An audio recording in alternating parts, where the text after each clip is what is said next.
Order. The question is that the bill be... Thank you, Deputy Speaker. Last month I received a letter from Denise Reid, one of my constituents, and Ms Reid wrote to me about her son Tim, a 21-year-old man with Down syndrome. And she's given me permission to share the contents of that letter with the House today, so I want to begin by reading part of it to the House. She writes, "I receive a part payment with $65.14 per fortnight, with the remainder paid to my ex-husband.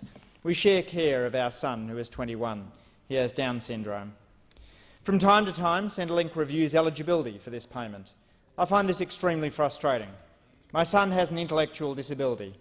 There is no cure, and he will never grow out of it." She goes on to speak about him. She writes, "Tim is a helpful, sensitive, caring and observant young man with a great sense of humour. He enjoys swimming," and she speaks about his enjoyment of rock and roll music. But then she writes, "The payment is small and sometimes I feel like giving up the bureaucratic battle, but I don't. I fill out the form and visit the GP to complete another form and wait to hear if I have been able to prove disability. That makes me sad." And, Deputy Speaker, the story of parents whose children have disabilities that are lifelong disabilities, having to again and again prove that their children's condition hasn't changed, is one that you hear so often in discussions around the National Disability Insurance Scheme.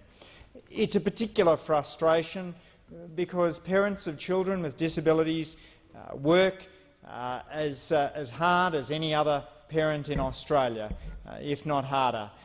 They're dealing with night wakes constantly. They're often having to do hard physical work, and what they don't need is a system that requires them to again and again prove disability, as Ms Reid puts it. So it is with that spirit and with a recognition that past governments have not provided adequate support to people with disabilities and their carers that this government is putting in place a National Disability Insurance Scheme. It is, Deputy Speaker, a nation-changing reform.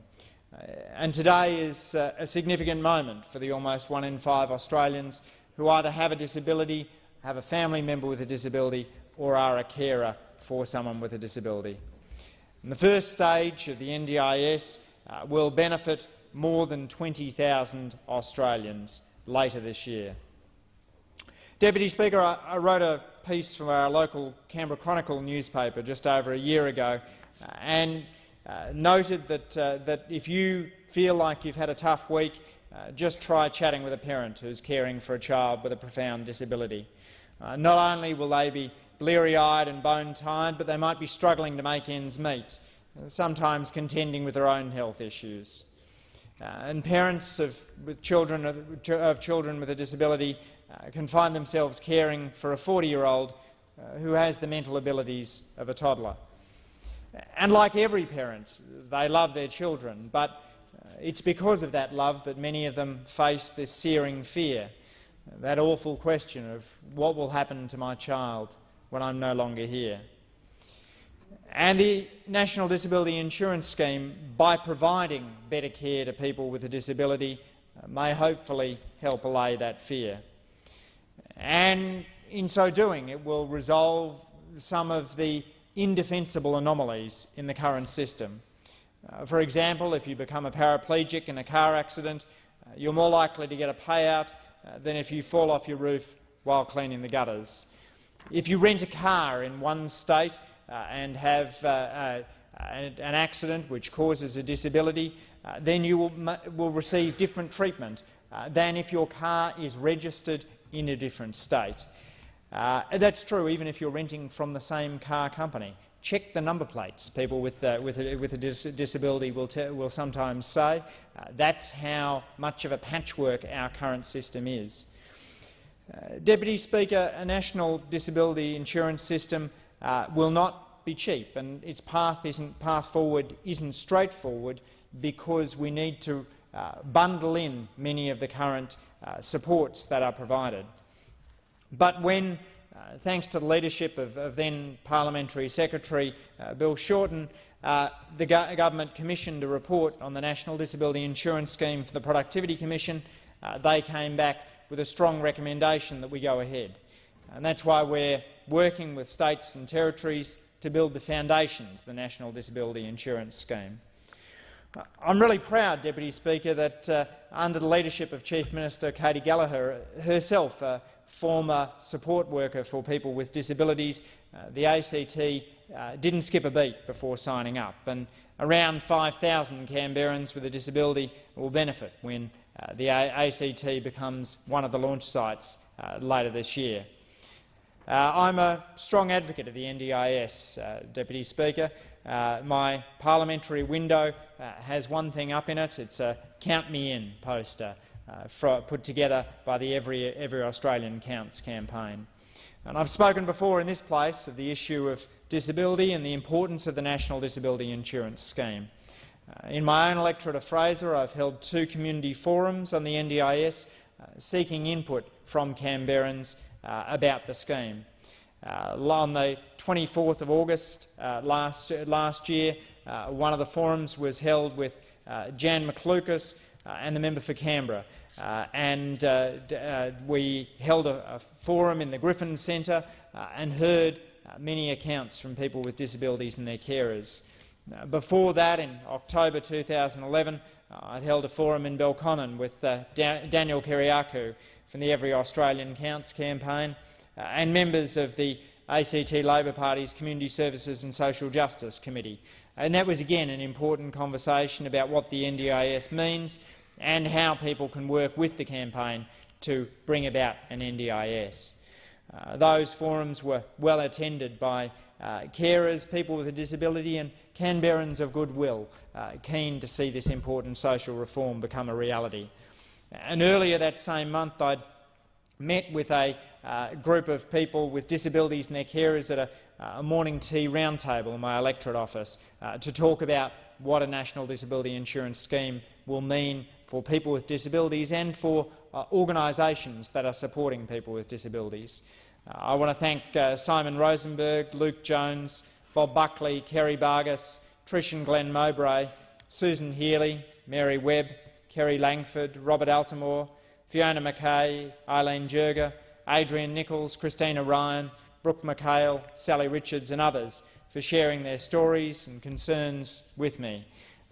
They've helped me to better understand the issues around a National Disability Insurance Scheme and why Australians with disabilities and their carers so much need this scheme. I've appreciated a visit to the print handicapped radio station in the ACT, again providing an important support to people with disabilities and to support agencies for people with disabilities who've spoken about the challenges that they will face in adapting to an NDIS. Deputy Speaker, the Every Australian Counts website asks this simple question: which developed country would expect someone to live with 2 showers a week?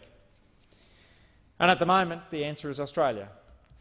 We heard at the forum in the Griffin Centre with Senator McLucas the story of a Queensland woman who has to reapply every 15 days for emergency care.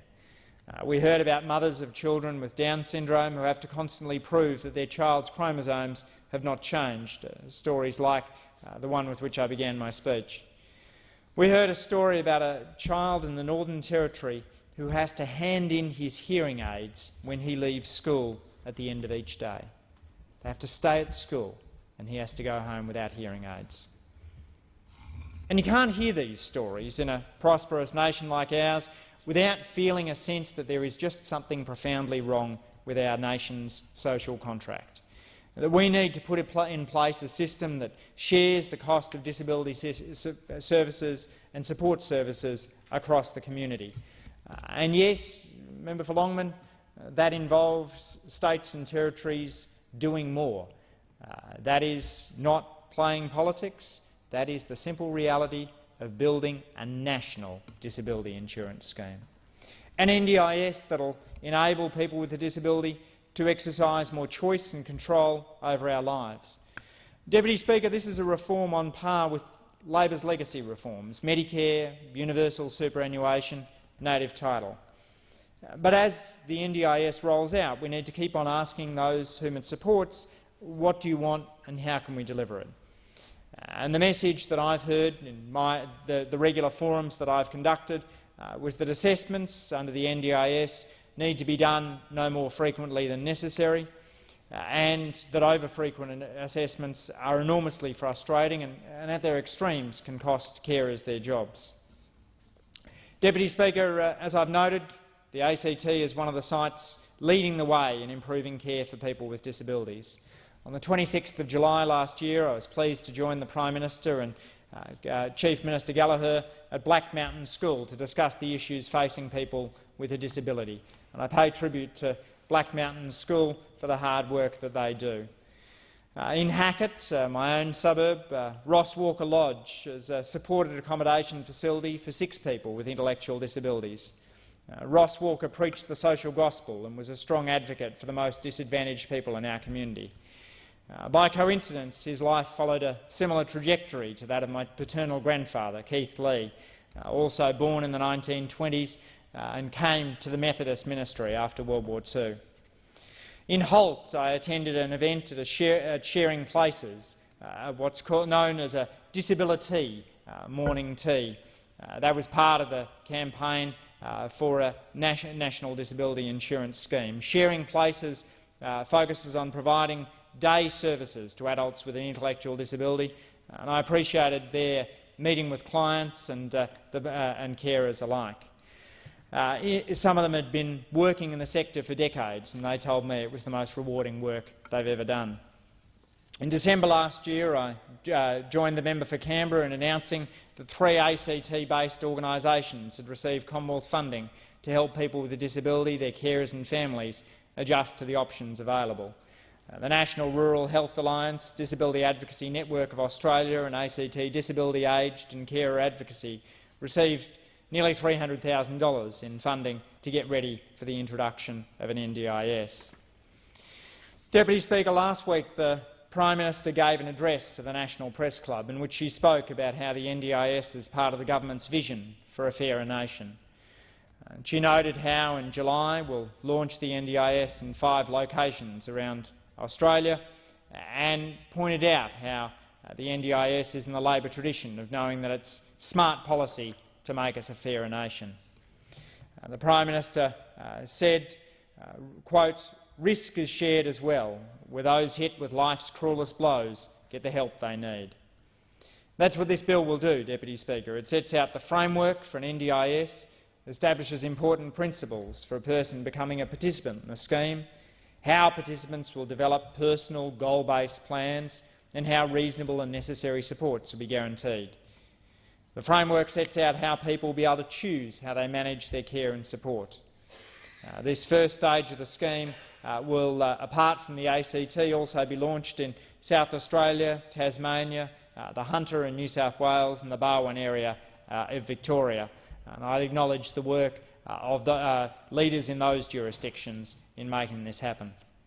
And the principles of the framework are based on giving people with a disability individual care and support that's based on their needs, giving them real choice and control over those supports, fostering innovative services that are delivered and coordinated locally, and bringing long-term certainty to the resourcing of disability care and support.